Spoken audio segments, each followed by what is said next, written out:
बिस्मिल्लाहिर्रहमानिर्रहीम। अस्सलाम वालेकुम नाज़रीन, मैं हूँ आपका होस्ट मिनहास अहमद और आप देख रहे हैं कुरान पैमाना। नाज़रीन, आज हमारे साथ मौजूद हैं पाकिस्तान में इस्लामी सदारती निज़ाम के दाही जमात आम आवाम पाकिस्तान के मरकज़ी सेक्रेटरी जनरल डॉक्टर वाहिद मुग़ल साहब। तो आइए इनसे पूछते हैं कि इस्लामी सदारती निज़ाम क्या है और आप ये पाकिस्तान में क्यों राज करना चाहते हैं। तो जी डॉक्टर साहब, आप क्या कहते हैं इसके बारे में? बिस्मिल्लाहिर्रहमानिर्रहीम। एक तो A29 का शुक्रिया कि उन्होंने आज मुझे यहाँ बुलाया और हमारा माफ़ी ज़मीन सुनने की और आवाम नास तक पहुँचाने की कोशिश है। इस्लामी सदारती निज़ाम क्या है? मलिक साहब, आपका सवाल बहुत खूबसूरत सवाल। इस्लामी सदारती निज़ाम बुनियादी तौर पे वो निज़ाम है जो रिसालत मआब सल्लल्लाहु अलैहि वसल्लम अपने दौरे इक़्तिदार में और फिर खुलफ़ाए राशिदीन के दौरे इक़्तिदार में रहा। उसका नाम आप खिलाफत राशिदा रख लें, उसका नाम आप इमामत रख लें या उसका कोई भी नाम रख लें, लेकिन जब एक फ़र्द वाहिद अमीर होगा और अवाम नास उसके साथ होंगे और कोई डाकू चोर और लुटेरा उसको ब्लैकमेल करने की पोजीशन में नहीं होगा, वो शख्स जो रियासत का इक़्तिदार जिसके पास होगा वो इस पोजीशन में होगा वो फैसले ले सके। जैसा कि हम देखते हैं कि 22 लाख मुरब्बा मील पे जनाब सैयदना फारूक आज़म की हुकूमत है और आप इकरार करते हैं कि दरियाए दजला के किनारे कोई खारिज ज़दा ऊँटनी भी मर जाए तो उसका जवाब दे उमर है, जब तक आप वो निज़ाम उस तरफ नहीं लेके जाएंगे। यानी मैं अक्सर कहा करता हूं कि निज़ाम वही है जो रिसालत मआब सल्लल्लाहु अलैहि वसल्लम ने दिया। इस्लाम कोई खड़ा हुआ जोहर नहीं है जिससे बदबू आना शुरू हो जाए। इस्लाम एक चलता हुआ समंदर है और इस समंदर में रवायात को कायम रखा जाता है। सो इसका नाम कुछ भी दिया जा सके, लेकिन इसका जो अमली मुजाहिरा है वही होना चाहिए जो नबी मुख्तार के दौर में था, जो खुलफाए राशिदीन के दौर में था या जो सल्तनत तुर्की के इख्तिताम तक था, यानी खिलाफत उस्मानिया के इख्तिताम तक मुसलमानों के पास एक निज़ाम था और वो निज़ाम कहीं अब नजर नहीं आता। हम बाकी मामलात में पड़े हुए हैं, लेकिन हम उस निज़ाम की तरवीज और इशाअत के लिए कुछ नहीं। अच्छा, मेरा आपसे दूसरा सवाल है, क्या ये मुमकिन है कि ये निज़ाम तब्दील हो जाएगा? देखिए, निज़ाम की तब्दीली बुनियादी तौर पे ये नहीं है कि आप ये कहें कि अवाम को उस तरफ मुसलसल आप एक काम करते रहें और आप ये कहें कि जनाब हम एक अरसे से ये काम कर रहे हैं और तब जाके निज़ाम। पाकिस्तान में कहीं कोई इस मकसद के लिए काम कर ही नहीं रहा। हम पाकिस्तान की जितनी सियासी जमातों को देख रहे हैं वो जमहूरियत बचाने निकली हुई है, जितनी मजहबी जमातों को देख रहे हैं वो जमहूरियत बचाने निकली हुई है, जबकि जमहूरियत एक अलग निज़ाम हुकूमत है, एक अलग निज़ाम हयात है, इस्लाम एक अलग निज़ाम हयात है, सोशलिज्म एक अलग निज़ाम हयात है, कम्युनिज्म एक अलग निज़ाम हयात है, हिंदुइज्म एक अलग निज़ाम हयात है। हमारे यहाँ हो क्या रहा है? हम इस्लाम बचाने की कोई बात नहीं कर रहा, ना हमारे सियासी निज़ाम की राय को राइज करने वाली जमातें, ना हमारी सियासी जमातें, ना हमारी मजहबी जमातें, कोई ऐसी जमात हमें इस वक्त पाकिस्तान में नजर नहीं आ रही जो ये कहे कि हम इस्लाम बचाने निकले।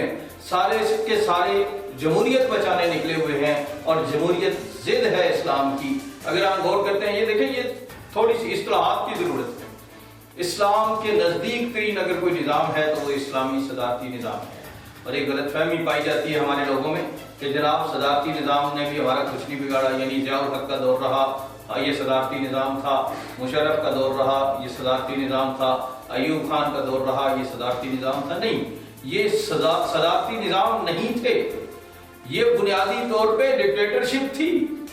और सदारती निज़ाम की तरफ अगर हम जाते हैं तो वो शख्स, मैं फिर जनाब सैयदना फारूक आज़म का हवाला दूंगा, वो शख्स जो 22 लाख मुरब्बा मील का हाकिम है, एक शख्स खड़ा होकर उससे पूछता है उमर तुम्हारा लिबास तो उन 2 चादरों से नहीं बन सकता, एक चादर से नहीं बन सकता था जो बैतुल माल से तुम्हें मिली थी, اور یہ دوسری چادر کہاں سے آئی ہے؟ تو جناب فاروق اعظم اس کا جواب دینے کے پابند ہیں، اور وہ 22 لاکھ مربع میل کا حاکم جس سے پوری دنیا کفر کانپتی تھی، وہ اپنے سامنے کھڑے ہوئے ایک عام آدمی کو یہ جواب دینے پہ مجبور ہو گیا۔ ہم نے اس جماعت کا نام عام عوام جماعت اسی لیے رکھا کہ جب ہم عام عوام کی بات کریں گے تو عام عوام اتنی پاورفل ہوگی کہ وہ صدر پاکستان سے سوال کر سکے، ورنہ تو آپ کہیں صدر پاکستان تک پہنچنا ہی بڑا مشکل کام ہے۔ ڈاکٹر صاحب میرا آپ سے تیسرا سوال ہے، جمہوریت کے بارے میں آپ کی کیا رائے ہے؟ میں عرض کر چکا کہ جمہوریت وہ پودا ہے جس کا اسلام کے ساتھ کوئی تعلق نہیں ہے، اور وہ آپ لشکر اسامہ کی روانگی سلطنت مدینہ کی ہم بات کرتے ہیں تو پہلی اسلامی ریاست مدینہ کی پہلی قومی اسمبلی کا اجلاس، جس میں ہم دیکھتے ہیں کہ نبی کریم صلی اللہ علیہ وسلم کا دور تو وحی کے تابع تھا۔ اب جب سیدنا صدیق اکبر کا دور آتا ہے تو یہ پہلا اجلاس ہوتا ہے، اور اس پہلے اجلاس میں لشکر اسامہ کو بھیجنے کی قرارداد پیش کی جاتی ہے، جس کو وہاں حال میں بیٹھے ہوئے تمام صاحب الرائے لوگ، یعنی یوں سمجھ لیں قومی اسمبلی کے تمام ممبران نے اس کی مخالفت کی، اور سب نے یہ کہا کہ اس لشکر اسامہ روانہ نہیں ہونا چاہیے۔ لیکن جناب صدیق اکبر کھڑے ہوئے، آپ نے کہا اگر مدینے کے اندر جانور گھسائیں اور وہ صدیق کی بوٹیاں نوچ لیں اور صدیق کی بوٹیاں بکھر جائیں اور انہیں چن کے دفنانے والا کوئی نہ ہو تو بھی لشکر اسامہ روانہ ہوگا۔ اگر جمہوریت ہوتی تو پھر حال کی رائے جو تھی، جس میں بڑے بڑے اکابر صحابہ تھے، ان کی رائے یہ تھی کہ لشکر اسامہ روانہ نہ ہو، لیکن امیر ریاست اسلامیہ کا فیصلہ آخری فیصلہ تھا، اور ہم نے دیکھا کہ وہ فیصلہ ہی صحیح تھا کہ جناب صدیق اکبر نے جب وہ لشکر روانہ کر دیا تو پھر پوری دنیا میں اسلام کا سکہ رائج ہوا۔ اگر وہ اس وقت لشکر اسامہ روانہ نہ ہوتا تو اسلام مدینے کے اندر اور مکے کے اندر گھٹ کے رہ جاتا، اسلام باہر نہ پھیلتا۔ سو رائے ضروری ہے، لیکن فیصلہ امیر کا ہونا یہ بھی ضروری ہے، یعنی رائے آپ تمام سے لیں، شورا سے لیں، لیکن فیصلہ صدر پاکستان کرے، وہی اس کا جواب دہ ہو، اور کل اکاؤنٹیبلٹی جب شروع ہو تو وہ اس کا جواب اس سے مانگا جا سکے۔ بہت شکریہ ڈاکٹر صاحب۔ ڈاکٹر صاحب جیسا کہ عام پاکستان کا جو بنیادی منشور ہے اسلامی صدارتی نظام، تو کیا آپ سمجھتے ہیں کہ پاکستانی عوام بھی اس کی خواہش مند ہے؟ دیکھیں، پاکستانی عوام اسلام کی خواہش مند ہے۔ اسلام کے نام پہ انہیں مختلف ٹائموں میں لوٹا گیا۔ اگر اسلام دے دیا جاتا، عملی طور پہ اسلام دے دیا جاتا، تو پاکستان اس وقت بڑا آسودہ حال ہوتا۔ ہم اپنے ارد گرد کے ممالک کو دیکھتے ہیں تو وہاں جہاں جہاں بھی صدارتی نظام، یہ دنیا نے پیس کے رکھ دیا تھا افغانستان کو، لیکن وہاں جب نظام دیا گیا صدارتی نظام تو آپ دیکھیں کہ آج اس کا روپیہ ہم سے زیادہ مستحکم ہے۔ پاکستان کے عوام باشعور ہیں، پاکستان کے عوام سمجھتے ہیں کہ ہمیں پلٹ کے جانا ہے نبی کریم صلی اللہ علیہ وسلم کے دور کی طرف۔ میں کہا کرتا ہوں کہ اے رفتار جہاں لوٹ چل عہد پیغمبر کی طرف، اے رفتار جہاں لوٹ چل عہد پیغمبر کی طرف، کہ میری تخلیق کو پھر سے ارتقاء درکار ہے، اور یہی ہر پاکستانی کی آواز ہے۔ آپ گلیوں میں نکل جائیں، آپ محلوں میں گھومیں، آپ پاکستانیوں سے رائے لیں۔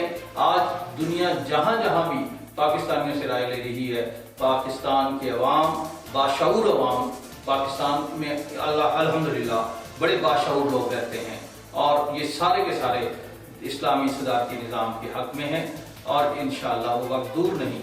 میں یہ دیکھ رہا ہوں کہ وطن عزیز میں اسلامی صدارتی نظام کا پھریرا بلند ہوگا اور پاکستان ایک اسودہ حال ملک بن کے رہے گا۔ ڈاکٹر صاحب بہت شکریہ، آپ ہمارے پروگرام میں تشریف لائے۔ ناظرین مزید نئے چہرے اور نئے ویژن کے ساتھ دیکھتے رہیے گا پروگرام پیمانہ کے ساتھ۔